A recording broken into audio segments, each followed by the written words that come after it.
institution. It's the only gallery in existence devoted to the art history of East Tennessee. Many of the works in that exhibition are from our collection. Other ones we borrowed from museums around the country and from private collectors. One of the things that we do to keep that place dynamic is we bring new things in, we return old loans, and keep the story fresh. And it's been a great source for community excitement. We've received many recent acquisitions that were originally on loan. And people said, we love having our artwork part of the story. We're going to leave this to the museum. So that's an important part of what we're all about up there.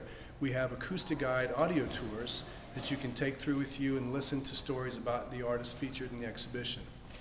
It runs from roughly 1860 to about 2000 in terms of time frame, and it's more or less laid out chronologically.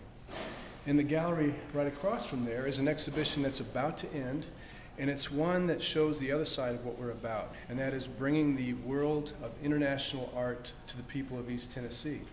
And so what we've done is we have reassembled a major exhibition that deals with the theme of silence. And you're thinking, how does that work with visual arts? Well, this story upstairs will give you an idea of how some artists have responded to the story of how do you represent silence and why would you even want to deal with that as a visual artist. And many of the artists in the exhibition upstairs were inspired by John Cage, an experimental composer who did a lot of his work just over the mountains in Black Mountain College, North Carolina.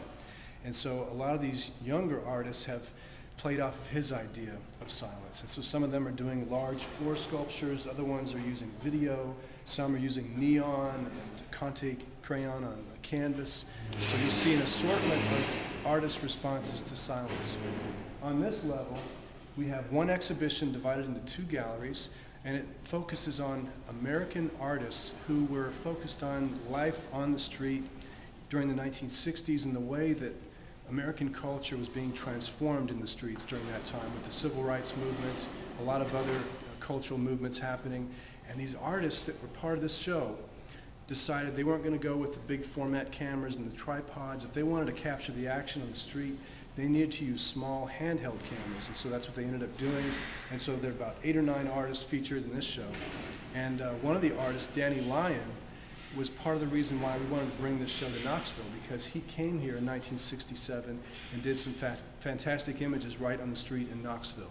And he's someone that's been celebrated by museums around the world for his work. So there is a local connection with this exhibition as well.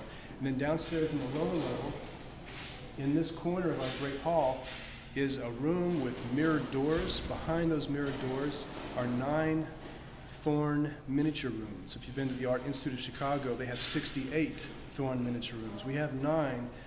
It may not sound like much, but these are among her earliest creations, Mrs. James Ward Thorn, that is. And so for miniature aficionados, they see our rooms as historically among the most important anywhere.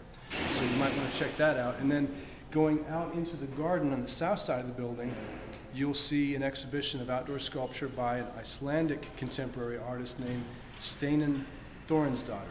And these are roughly life-size cast iron sculptures, figures, that appear to be mute. They're in 3 or 4 different poses.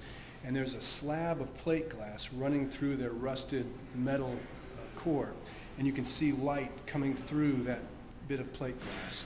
And so it's her interest in the notion of horizon. The story goes that these figures are in fact body casts of her son. And she ended up finding 4 positions and then places these sculptures throughout our garden. So that's the show downstairs in the south garden. And that's just a really quick overview. If you have any questions, Angela and I would be glad to answer them. And again, we're appreciating the fact that you're here today and hope you enjoy your visit.